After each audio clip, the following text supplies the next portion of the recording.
जय शिवराय मित्रांनो, आपल्या सर्वांचं आनंद वाघमारे या शैक्षणिक यूट्यूब चॅनलवरती मनपूर्वक स्वागत आहे. हिंदवी स्वराज्य ग्रुप विटा यांच्यामार्फत शिवकालीन वस्तूंचा संग्रह याचं प्रदर्शन इथं विट्यामध्ये आयोजित करण्यात आलं होतं आणि त्यानिमित्त मी तिथं त्या जागेवरती त्या प्रदर्शनाला भेट दिली होती. तिथं खूप जुन्या काळातल्या वस्तू म्हणजे शिवकालीन वस्तू त्यांचा संग्रह खूप छान पद्धतीने मांडलेला होता. त्या सगळ्या वस्तू मला इथं बघायला भेटल्या. कित्येक वस्तू तरी अशा त्याच्या आयुष्यात मी पहिल्यांदाच पाहिल्या.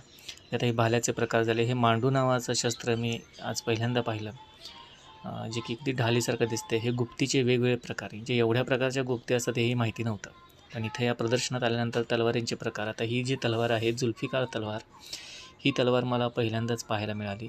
त्याचं समोर जे पात आहे ते अर्ध आहे. त्यानंतर त्याला खाचा आहेत, अशा दातेरी खाचा त्याच्यावरती आहेत या जुल्फिकार तलवारीवरती. अशी खूप शस्त्र इथं बघायला भेटली. ही तलवारींचे सुद्धा वेगवेगळे प्रकार आहेत. या तलवारींचे प्रकार आणि त्यांची नावंसुद्धा त्यांच्याखाली लिहिलेली आहेत. तर ही तलवार म्हणजे मराठा साम्राज्यातल्या, मुघल साम्राज्यातल्या या सगळ्या तलवारींचं हे कलेक्शन, आणि हे वैयक्तिक कलेक्शन आहे शिवश्री अमरसिंह पाटील यांचं, जे की कोल्हापूरचे आहेत. त्यांचा नंबर मी स्क्रीनवरती सुद्धा शेअर केलेला आहे. ज्यांना अशा पद्धतीचं प्रदर्शन आपल्या भागात भरवायचं आहे त्यांनी शिवश्री अमरसिंह पाटील यांना संपर्क नक्की करावा. हे तलवारींचे प्रकार बघा किती छान आहेत. हे जुन्या तलवारी, यातल्या प्रत्यक्षात ह्या वापरलेल्या सुद्धा तलवारी आहेत. कदाचित या युद्धामध्ये वापरलेल्या गेलेल्या असतील पूर्वीच्या काळी.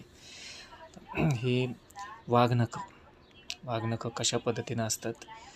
त्यानंतर ह्या तलवारीतलाच एक दुसरा प्रकार आहे. याचं नाव इथं समोर या नेमप्लेटवर लिहिलं आहे. गोफणीतली जी प्रकार आहेत बघा. त्यानंतर ही आहे कट्यार, वरती गोफण, जुन्या काळातली गोफण वरती आहे, मॉडर्न गोफण खाली लावली आहे. त्यानंतर हा जबरदंड, पुढे गोळा असतो लोखंडाचा. त्यानंतर ही सुद्धा तलवार नागिन तलवार असं ह्या तलवारीला म्हटलं जातं. नागिनीसारखा याचा शेप आहे. ही सुद्धा सेम त्याच प्रकारातली नागिन तलवार.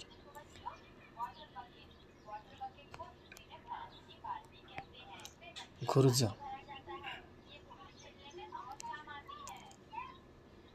ही शस्त्र खरंच म्हणजे ऐतिहासिक पुरावा. पूर्वीच्या काळी नेमकी कशा पद्धतीने युद्ध खेळली जायची, कोणकोणत्या शस्त्रांचा वापर. हे खडग आहे बघा, हे ढाल, पूर्वीच्या काळातल्या शस्त्रांचं हे कलेक्शन खरंच खूप बघण्यासारखं आहे आणि खूप प्रेरणादायी आहे. आपला इतिहास जिवंतपणे डोळ्यासमोर उभा राहतो.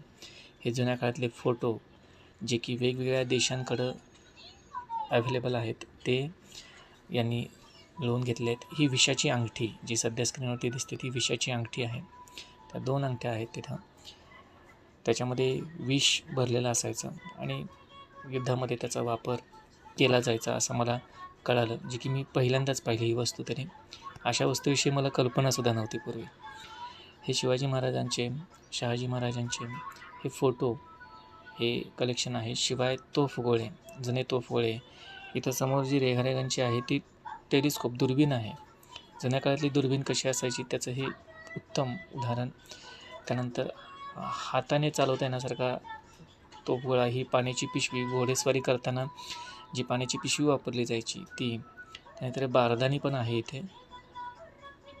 दुर्मिळ वस्तू आहेत त्या सगळ्या, खूप जुन्या काळातल्या. मला ह्यातली दुर्बीण तरी खूप विशेष वाटली, कारण एवढ्या काळामध्ये आणि अशी लोखंडाची दुर्बीण मी तरी पहिल्यांदाच पाहिलेली आहे. हे कट्यारीचे वेगवेगळे प्रकार. खंजीर आहे, हा कट्यार नाही, खंजीर. त्यानंतर हा काय हातावरती हे कवच, हाताला प्रोटेक्ट करण्यासाठीच हे कवच आहे.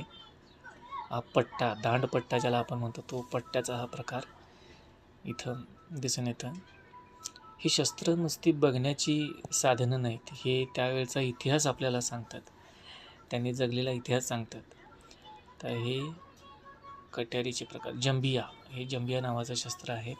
हा तिबेटियन कोरा नावाची तलवार. त्यानंतर ही दोहली काझे कटार. हे सगळे कटारीचे वेगवेगळे प्रकार आहेत, जे की कमरेला लपवून ठेवल्या जायचे ह्या वस्तू. हे मुघल कट्यारींचे हे प्रकार आहेत. खूप लांबीसुद्धा साधारण 1 फुटाच्या आसपास ह्या सगळ्या लांबी आहेत यांच्या. त्यानंतर ही गजलक्ष्मी कटार, खरंच खूप विशेष आणि हिला वेगळी फ्रेम करून लागतं. गजलक्ष्मी कट्यार का म्हणतात, बहुतेक त्याच्यावरचं हे गजलक्ष्मीचं चित्र किंवा काही असावं त्याच्यावरती. हात लावायची परमिशन नव्हती, त्याच्यामुळे ते लांबून मला असं वाटतं की त्यामध्ये काही तसे असतील. हे जुन्या काळातल्या बंदुका. त्यानंतर ही बारूददानी, ज्याच्यामध्ये बारूद भरून ठेवला जायचा.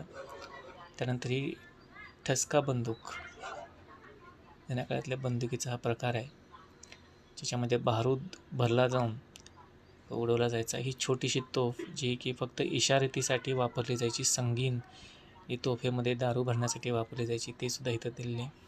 त्यानंतर चिलखत, पूर्णपणे लोखंडाचं बनलेलं आहे. त्या काळात एवढी कलाकुसर आणि लोखंडाच्या अशा वस्तू बनत असतील हे बघूनच आश्चर्य वाटते. हा जिरेटोप आहे लोखंडी. तर हाही चार आयता बहुतेक हा पाठीवरती किंवा पोटावरती, छातीच्या भागावरती वापरत असेल प्रोटेक्शनसाठी. त्यानंतर हे खत पाठवण्यासाठी, खलिता वगैरे पाठवण्यासाठीची वरची जाळीदार नक्षीकाम जे आहे ते. खूप छान. हे परस कुऱ्हाडीचे प्रकार. बिछवा, हा आहे बिछवा. आपण त्या अफजलखानाच्या स्टोरीमध्ये बिछवा हा प्रकार ऐकला. हे अंतर्वक्र कुऱ्हाड, आतल्या बाजूनं झुकलेली. ही साधी कुऱ्हाड आपल्याकडे जशी आहे ते नॉर्मली आपण बघतो ही कुऱ्हाड. हा कोयता विळा तसा प्रकार काही दिसतोय, पण युद्धातला असावा. हिला तलवारच म्हटलं वाटतं. हे तलवारीचे एवढे प्रकार खरंच माहिती नाही. कोयत्याचे प्रकार आहेत. ही सुद्धा एक तलवार. हे सुद्धा तलवारीचे प्रकार बघा, किती प्रकारच्या तलवारी. हे सुऱ्या आहेत त्या. त्यानंतर हलदाई, हे हलदाई नावाचं शस्त्र आहे. यांचे प्रत्यक्ष उपयोग कसे असतात हे काही आपल्याला कल्पना नाही. त्याचे अडकित्त्याचे प्रकारसुद्धा एवढे असू शकतात, हे सुद्धा हे प्रदर्शन बघितल्यानंतरच मला समजलं. हे जुने अडकित्ते आहेत. तर हे अडकित्त्याचेच नवीन प्रकार. परत धनुष्यबाण, ओरिजिनल धनुष्यबाण जुन्या काळात कसं होतं हे इथून बघायला भेटलं. जुन्या काळातले ॲरो कसे होते, बाण. नंतर हे सांग नावाचं शस्त्र तर पहिल्यांदाच पाहिलं मी. बहुतेक याला दोरा बांधून असं लांबूनच शत्रूवरती हल्ला करण्यासाठी होतं. दुसरा सेक्शन हा होता की याच्यामध्ये नाण्यांचा संग्रह होता, शिवकालीन आणि त्यापूर्वीच्या सुद्धा काही राजा महाराजांच्या काळातली नाणी ही या संग्रहामध्ये ठेवलेली होती. मॉडर्न तिकीटंसुद्धा याच्यामध्ये होते. अलीकडच्या काळातली जी इतिहासावरती आधारित तिकीट आहेत त्यांचासुद्धा संग्रह इथं खूप छान होता. स्वतंत्र भारतातली नाणी, त्यांचा संग्रह इथं दिसून आला.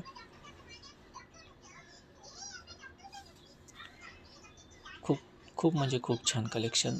असं कलेक्शन हे प्रत्येकाकडे असावं, ज्याच्यातून आपला इतिहास आपल्याला समजेल. ही नाणी तर वेगवेगळ्या राजांची, वेगवेगळ्या संस्थानिकांची सुद्धा नाणी इथं अवेलेबल आहेत. त्याच्यावरती त्यांचं नाव लिहिलेलं आहे. विविध संस्थानिक भारतातले जे त्या काळातले होते, विजयनगर, टिपू सुलतान, त्याच्यानंतर ग्वाल्हेर, नागपूर, या सगळे. शिवराई, सगळ्यात महत्त्वाचं म्हणजे शिवराई मला इथं पहिल्यांदाच बघायला भेटली. सुवर्ण होऊन जे होते शिवाजी महाराजांच्या काळातले, ते इथं मला बघायला मिळालं. हे या प्रदर्शनातलं सगळ्यात उत्तम गोष्ट.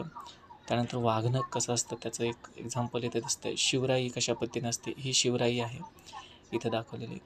आणि हे वेगवेगळे नाणी आहेत वेगवेगळ्या राजा महाराजांची. ही निजामाची राणी बघा, नाणी बघा, हैदराबादच्या निजामाची नाणी. सातवाहनकालीन नाणीसुद्धा इथं प्रदर्शनात होती. चौहान साम्राज्य, देवगिरी साम्राज्य यांच्यातली सुद्धा नाणी, क्षत्रप नाणी, हे एक वेगळा सेक्शन इथं होतं. ज्या गोष्टी म्हणजे इतिहासाच्या पुस्तकात केवळ वाचल्या होत्या, त्या गोष्टी मला प्रत्यक्ष इथं बघायला मिळाल्या.